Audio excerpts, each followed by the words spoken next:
Tonight, election night in America, 3 weeks from tonight. Donald Trump in Georgia tonight, what he suggested today about Vladimir Putin. It's making news tonight.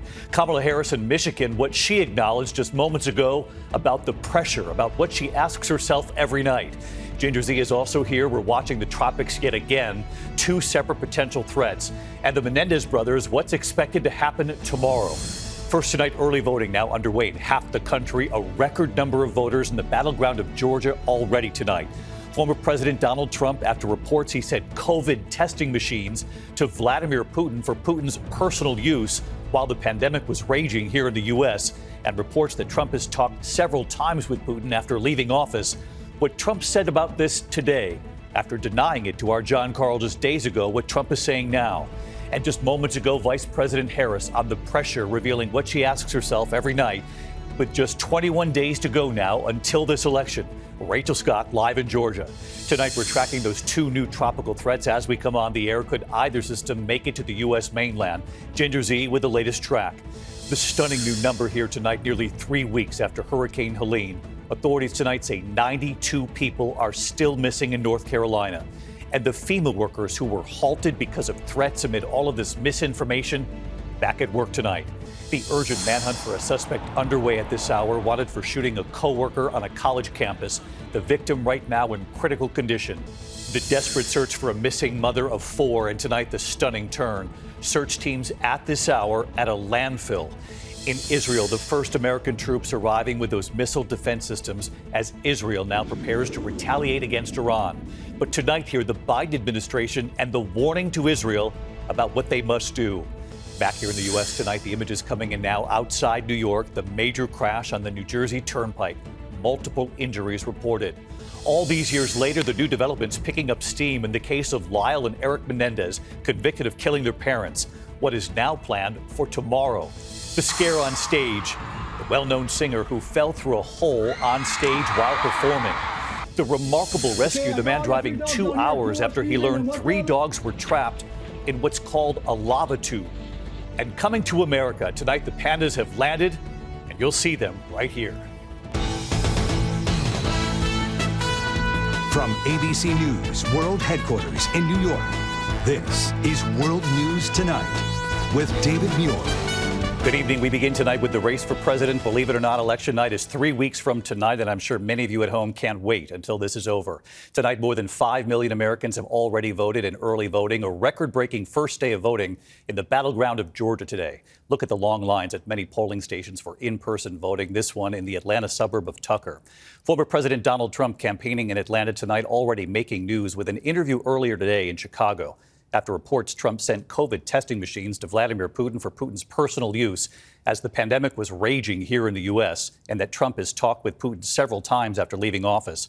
Tonight, what Trump is now saying about this, and it's different from the denial he gave our John Carl days ago. Overnight in Pennsylvania, Vice President Harris sounding the alarm about Trump's warning this election that, quote, the military should be called in if necessary to deal with people from within. Harris urging Americans to listen to what Trump is saying. And tonight, she's not the only one. Former members of Trump's administration now coming forward on this, too. And just moments ago, in a live interview with popular radio host Charlemagne the God, what Harris acknowledged about the pressure she's feeling and what she asks herself every night with just 21 days to go. ABC's Rachel Scott leading us off tonight from Georgia. Tonight in Battleground Georgia, record shattered. The first day of early voting in the make-or-break state, bringing 250,000 people to the polls. State officials calling turnout, quote, spectacular. It looks like this is going to be a record breaker for the first day of early voting. Tonight, former President Donald Trump, who lost Georgia by just over 11,000 votes in 2020, traveling here to make his case. Thank you very much. Earlier, Trump appearing at a meeting of the Economic Club of Chicago. Pressed about whether he's spoken to Russian President Vladimir Putin since leaving the White House, as Bob Woodward reports in his new book. Woodward writes that Trump secretly sent Putin rare COVID testing machines as the pandemic was raging and Americans were desperate to get their hands on tests. And that the two men have spoken up to 6 times since Trump left office, something Trump denied to our John Carl just days ago. One of the things he said was that you've had a number of conversations with Putin. Is that true? I mean, I imagine that could be. No? That's false. Oh, really? That's false. But tonight, a different answer from Trump. Can you say yes or no whether you have talked to Vladimir Putin since you stop being president? Well, I don't comment on that, but I will tell you that if I did, it's a smart thing. If I'm friendly with people, if I have a relationship with people, that's a good thing, not a bad thing. The former president also pressed about whether there would be a peaceful transfer of power this time, after he urged hundreds of supporters to march to the Capitol on January 6th. Today, Trump insisting it was peaceful last time. You had a peaceful, very peaceful. I left the morning that I was supposed to leave.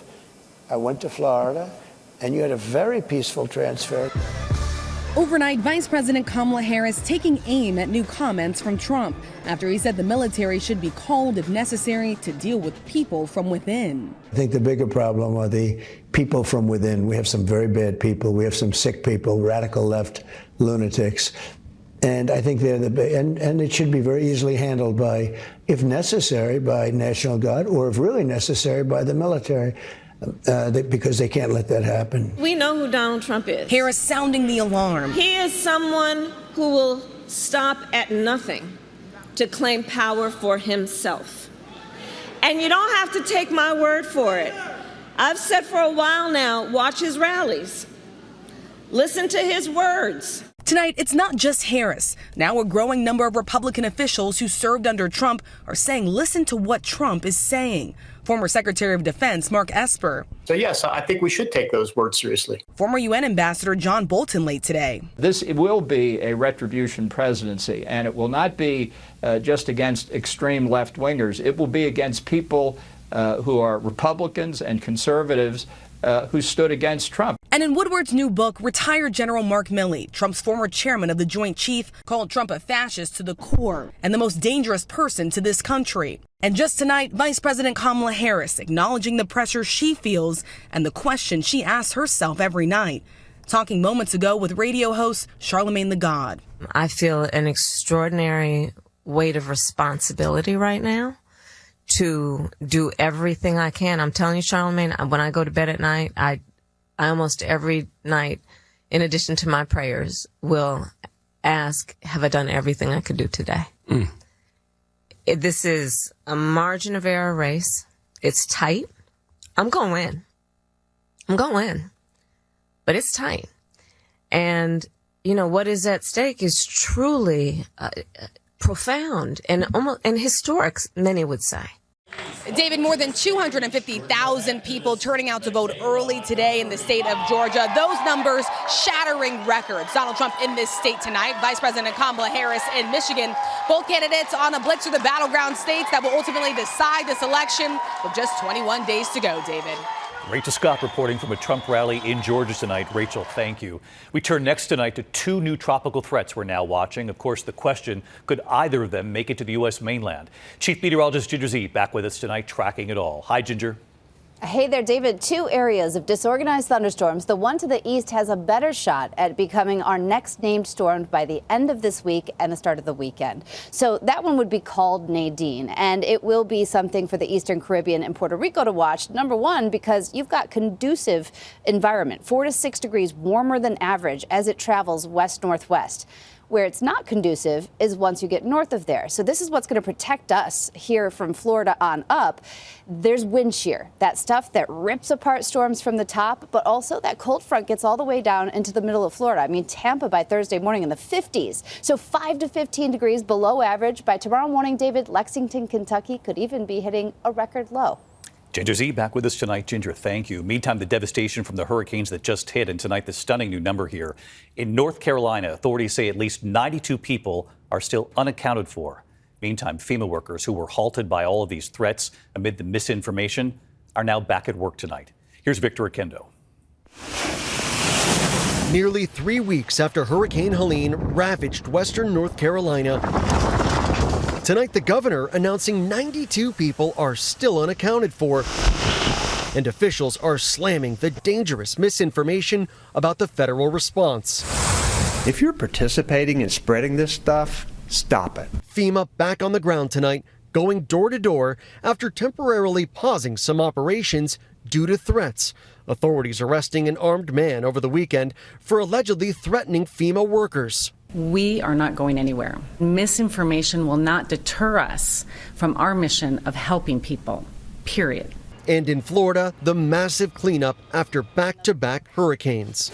Here in St. Pete Beach, debris from Hurricanes Helene and Milton piling up, lining both sides of the street. A rush of water like flowing out. Andrea DeKnight sharing this video, Draining our house. showing water pouring out of her home during Helene. If you looked out the front window, it was just like a lake up to your house. A long recovery ahead. It's sad. It's a beautiful neighborhood. I'm sure it will be someday again, but it's hard to see. David, there is debris all over St. Pete Beach. Neighbors tell me they don't even know who this boat belongs to. Debris collection will likely take weeks, if not months. David? Victor Akendo again tonight. Victor, thank you. We're going to turn now to the urgent manhunt for a suspect wanted for shooting a coworker on the campus of California's Santa Monica College. The victim is in critical condition at this hour, and classes have been canceled for 30,000 students. ABC's Mola Lengi from Santa Monica tonight. Tonight, authorities in California searching for a man suspected of shooting a coworker at Santa Monica College Monday night, finding the suspect dead in a vehicle miles from the crime scene. Let's go. The victim rushed to the hospital in critical condition around 10 p.m. Monday night outside Santa Monica College's Center for Media and Design, one of the school's satellite campuses. About 30,000 students attend the school full or part-time. Authorities closing down all 7 campuses and canceling classes as they searched for the suspect. I guess it was a little bit scary because I had gone on a night run, like literally 2 hours before, so I lived past this area. So that was a little bit concerning to hear that this morning. Santa Monica College was rocked by a horrific mass shooting back in 2013. 23-year-old John Zahari, seen here entering the school's library before opening fire on students and staff, part of a multi-scene spree that ended with 6 dead, including the suspect. Well, David, police are stepping up patrols around campus tonight, but they say they believe this is an isolated incident with no larger threat to the community. David? All right, Mola, our thanks to you as well tonight. We're following a chilling scene unfolding at this hour in the search for a missing mother of 4 in a San Antonio suburb. Authorities are right now at a landfill searching. ABC's Mireya Villarreal from Texas. Tonight, a dramatic twist in the case of a Texas mother of 4 who vanished from an upscale neighborhood north of downtown San Antonio more than a week ago. Investigators now converging on this landfill where police say they are confident there is a good chance the body of Suzanne Clark Simpson will be found.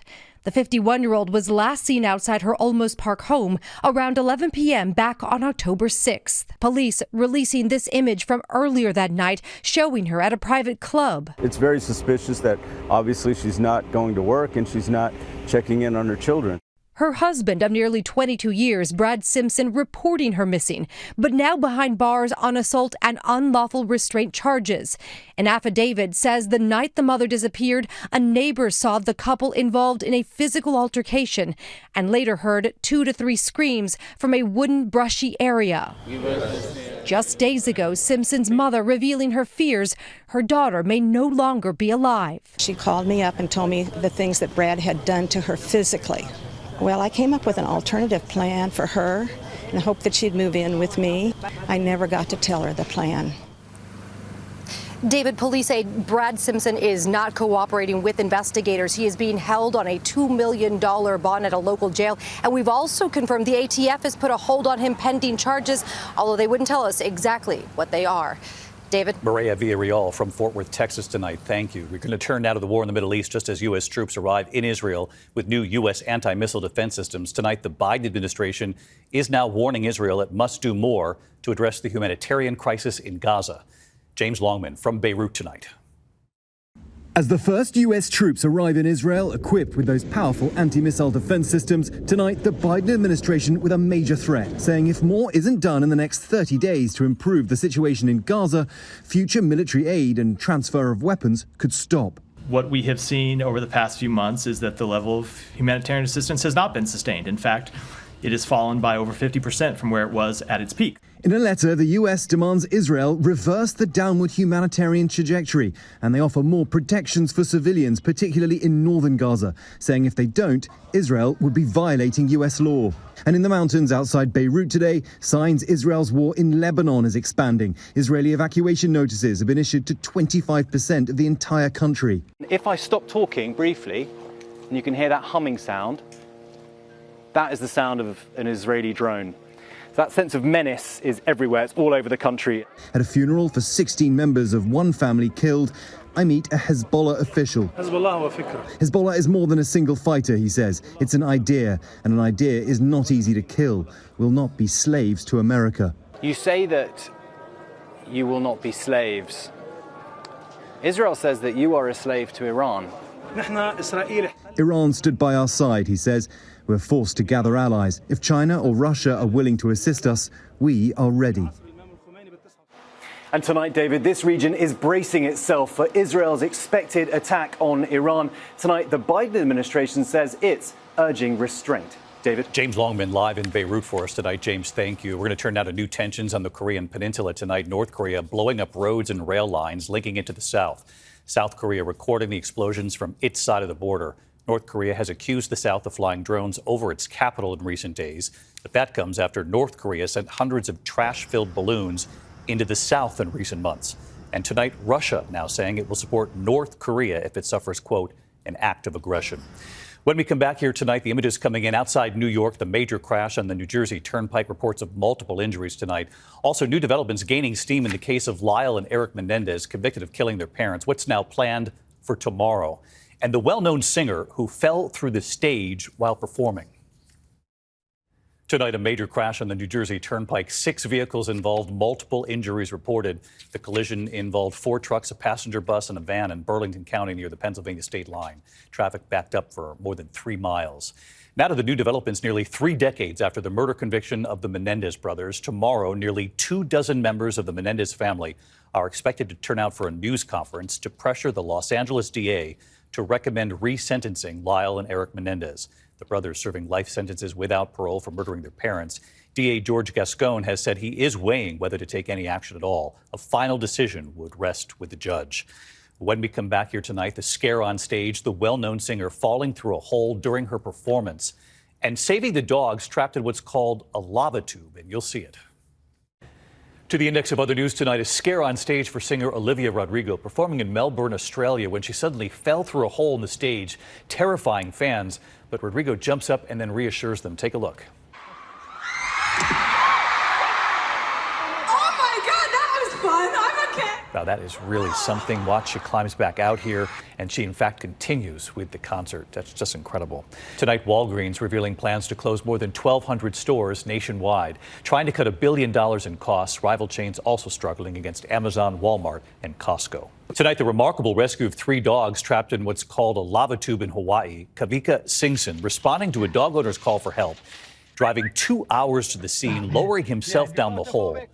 He finds the dogs about 30 feet down in the dark and mud. He put them in harnesses, had them lifted to safety. And to make matters worse, a small earthquake hit during the rescue.